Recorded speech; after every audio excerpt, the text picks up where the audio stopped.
সুপ্রিয় দর্শক, আপনারা দেখছেন এসপিএন বাংলা টিভি। দেখুন ও সাবস্ক্রাইব করুন এসপিএন বাংলা টিভি, দেশ ও মানুষের কথা বলে। জাতীয় সাংবাদিক সংস্থা আমাদের প্রাণপ্রিয় নেতা, জাতীয় সাংবাদিক সংস্থার সম্মানিত মহাসচিব আমাদের আলমগীর ভাই, পাশে উপস্থিত রয়েছেন আমাদের প্রাণপ্রিয় নেতা,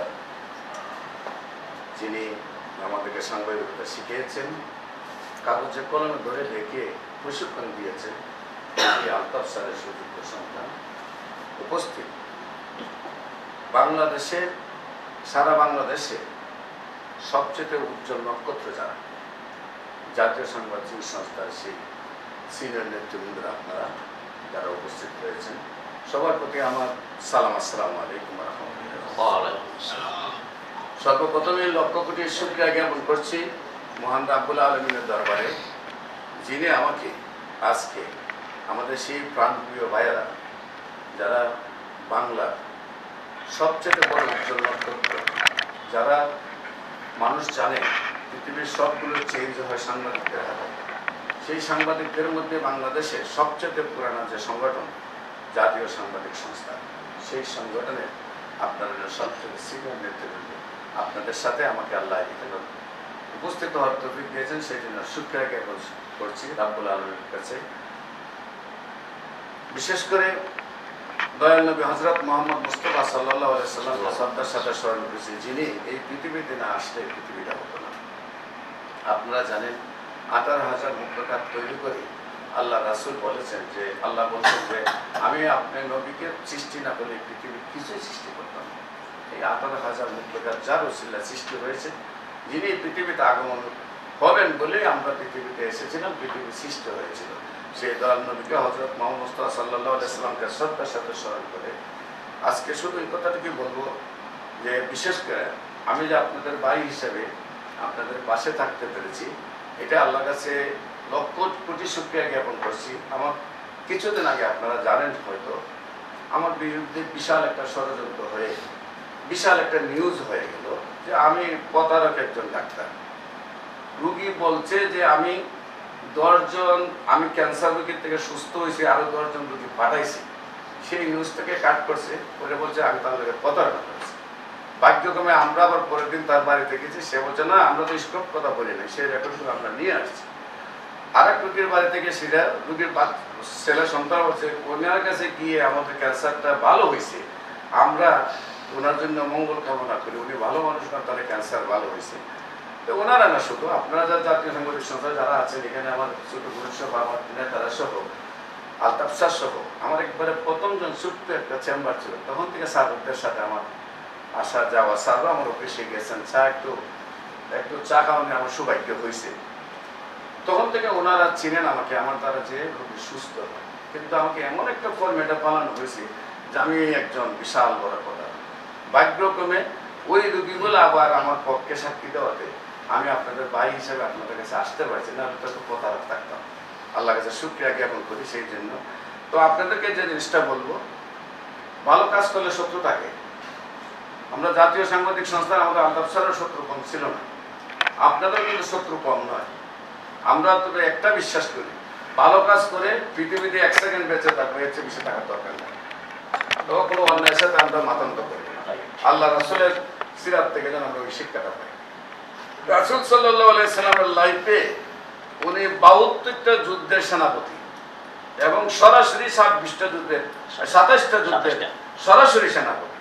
সম্মুখে তলোয়ার নিয়ে উনি পৃথিবীর ইতিহাসে 72টা যুদ্ধের সেনাপতি আর নাই। কতদিন? 40 বছর বয়সে নবুয়ত পেয়েছেন, 63 বছর উনি পৃথিবী থেকে বিদায় নিয়েছেন। মাত্র 23 বছর। 23 বছরের মধ্যে লাস্ট 3 বছরে কোনো যুদ্ধ নাই। তাহলে কতদিন? 20 বছরে 72টা যুদ্ধ পৃথিবীর ইতিহাসে নাই, একমাত্র রাসূলের নাই। চিন্তা করেন কত বড় যোদ্ধা হিসেবে আল্লাহ আমাদের পৃথিবীতে পাঠাইছেন। যদি নীতি দেখেন, আল্লাহ রাসূল অনেকগুলা বিচারের মধ্যে সবার মধ্যে সমান ভাগ করে দিতেন। ধনী গরিব ছোট বড় সবার মধ্যে সমান ভাগ করেন, যেটা হলো আমাদের দেশের সমাজতন্ত্রের নীতি। সমাজতন্ত্র যে নীতিটাকে বলে কেউ পাবে কেউ হবে না, কেউ বেশি পাবে কেউ কম পাবে তা হবে না, সবার মধ্যে সমান ভাগ করা হবে, সেই নীতিগুলা অনেক জায়গার মধ্যে অনেক বিচারের অংশ রাসূল সাল্লাল্লাহু আলাইহি ওয়াসাল্লাম সবার মধ্যে সমান ভাগ করে দিয়েছেন, যেটা হলো সমাজতন্ত্রী জনক হিসাবেও রাসূলকে বলা যায়। আবার কিছু কিছু জায়গা 10 জনের পরামর্শ নিয়ে সবার মেজরিটির পরামর্শ গ্রহণ করে বেশি অংশ মানুষের পরামর্শকে গ্রহণ করে রাসূল সিদ্ধান্ত দিয়েছেন, যেটা বলা যায় যে গণতন্ত্রের জনক আল্লাহর রাসূল। আমরা যদি বলি আব্রাহিম লিঙ্কনকে, আমরা যদি বলি কার্ল মার্কসকে, আমরা তাহলে তাদের দুজনের জনক বলবো আল্লাহর রাসূলকে। কথা ঠিক কিনা? ইসলাম এমন একটা জিনিস যেখানে সমাজতন্ত্র এখানে সমাজতন্ত্র, যেখানে রাজতন্ত্র এখানে রাজতন্ত্র, যেখানে গণতন্ত্র সেইখানে গণতন্ত্র। আপনার কমপ্লিট লাইফটা পরিচালনা করার জন্য যেভাবে প্রয়োজন সেইভাবে ইসলাম। আপনি কিভাবে চলবেন, আপনার পরিবার কিভাবে চলবে, আপনার সমাজ কিভাবে চলবে, আপনার রাষ্ট্র কিভাবে চলবে, এই সমাজটা থেকে জাহিলিয়াতের যুগে যখন সারা সমাজে মারামারি কাটাকাটি হানাহানি চুরি ডাকাতি রাহাজারি কোন কারাবি নারী নির্যাতন নারী হত্যা অমলান বিরাজমান ছিল, এমনকি যে নিজের সন্তানকে নিজে হত্যা করে জীবন্ত কবর দিত ঠান্ডা মাথায়, সেই যুগকে চেঞ্জ করে আল্লাহ রাসূল এমন একটা শান্তির যুগ প্রতিষ্ঠা করেছিলেন, যে যুগকে বলা হয় আল্লাহ রাসূল বলেছিলেন যে পৃথিবীর সর্বশ্রেষ্ঠ যুগ হলো আমার যুগ, আমার যুগে বাঘ এবং হরিণ একসাথে পানি খায়। সেই যুগটা হলো ইসলামের যুগ। ইসলাম যদি আমরা মানি তাহলে আমি কিভাবে চলবো, আমার পরিবার কিভাবে চলবে, আমার সমাজ কিভাবে চলবে, আমার রাষ্ট্র কিভাবে চলবে, সবই কোরআনের মধ্যে রয়েছে। আমরা কোরআন মনে করি কি একটু চুমা দিব, একটু কোরআন তেলাওয়াত করবো আর নামাজের মধ্যে সূরা পড়বো, এই মনে কোরআন শরীফ।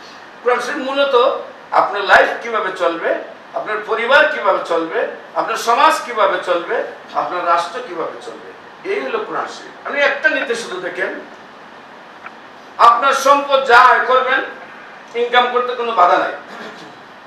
রাসূল সাল্লাল্লাহু আলাইহি ওয়াসাল্লাম তার 2.5% আয়ের 2.5% অসহায় গরিবকে দিয়ে, বাধ্যতামূলক যদি না দাও সম্পদ নিলাম হবে, বাধ্যতামূলক যাকাত 2.5% গরিবের জন্য দেওয়া দিতে হবে, ইসলামী আইন যেটা, নতুবা সম্পদ নিলাম হয়ে যাবে। যাকাতের টাকা পরিশোধ করে আপনাকে সম্পদের মালিক হতে হবে। আজকে যদি বাংলাদেশের ধনাঢ্য ব্যক্তি আপনি হিসাব করেন, সবাই যদি 2.5% বাধ্যতামূলক যাকাত দিত, তো গরিবে বার দিয়ে টাকা নিতে হইতো। কথা ঠিক কিনা? আমি যে বিল্ডিংটাতে থাকি বাইতুল গল্লিতের 10 তলা এবং 11 তলা, ভাড়া হইল আমার 7 লাখ, 2টা তলায় ভাড়া 7 লাখ। মালিক কত পায়? 20 তলায় কত পায়? কত টাকা ভাড়া পায় মাসে? বছরে কত? তার 2.5% কত? তো এর নিচেই তো বিক্ষুব্ধ বাপ পায় না, এর নিচেই তো জুতা সিধে করে এক লোক ভালো একটা কাপড় পরতে পারে না। আমার তো মনে হয় না বিগত 20 বছরে তাদেরকে ওই বিল্ডিং এর মালিক 500 টাকা একটা নোট দিছে কিনা। কিন্তু ওই বিল্ডিং এর নিচে যে আছে বসা, প্রথম জায়গাটা তো সে পায়, ওরা তো 1 বছরে জাকাতের টাকা দিতে পারে। আমরা যদি সবাই বাধ্যতামূলক জাকাত দিতাম, আমরা সবাই যদি ইসলামের নির্দেশনা মেনে চলতাম, তাহলে কিন্তু পৃথিবীতে শান্তি প্রতিষ্ঠা হয়ে যেত। এখনো কিন্তু গণতন্ত্র সমাজতন্ত্র রাজতন্ত্রের মধ্যে সম্পদ কিভাবে ভাগ করবেন তা কিন্তু নাই। সম্পদ ভাগ করার জন্য আসতে হয় ইসলামের মধ্যে, শরিয়ার মধ্যে আসতে হয়, ইসলামের নীতির মধ্যে আসতে হয়, হিন্দু শাস্ত্রের মধ্যে যাইতে হয় সম্পদ ভাগ করার নিয়মের জন্য। ধর্ম ছাড়া কিন্তু সম্পদ ভাগ করার স্থান নাই। এত এমনই একটি জায়গা হলো ইসলাম। আর বিশেষ করে আজকের দিনটা রাসূল সাল্লাল্লাহু আলাইহি ওয়াসাল্লামের জন্মদিন। আমাদের সারা বাংলাদেশে আজকে কেউ ঈদে মিলাদুন্নবী উদযাপন করছে, কেউ সিরাতুন্নবী উদযাপন করতেছে। দুইটা নিয়ে যেন আমাদের দেশে দ্বন্দ্ব না হয়। মিলাদুন্নবী হলো রাসূল সাল্লাল্লাহু আলাইহি ওয়াসাল্লামের আগমন, আর সিরাত শব্দটা রাসূল সাল্লাল্লাহু আলাইহি ওয়াসাল্লামের জীবন বৃত্তান্ত। এ নিয়ে যেন আমাদের মধ্যে দ্বন্দ্ব না হয়। আমরা যারা ঈদে মিলাদুন্নবী মানি, তারা রাসূলের জন্মকে মানলেই রাসূল ঈদে মিলাদুন্নবী মানা হলো। যারা রাসূলের জীবন আলোচনা করে, তার জীবন আলোচনা করলেই সিরাত মানা হলো। এটা নিয়ে যেন কোনো মানুষ আমাদের জাতীয় সাংবাদিক সংস্থার কোনো প্রশ্নবিদ্ধ করেন না।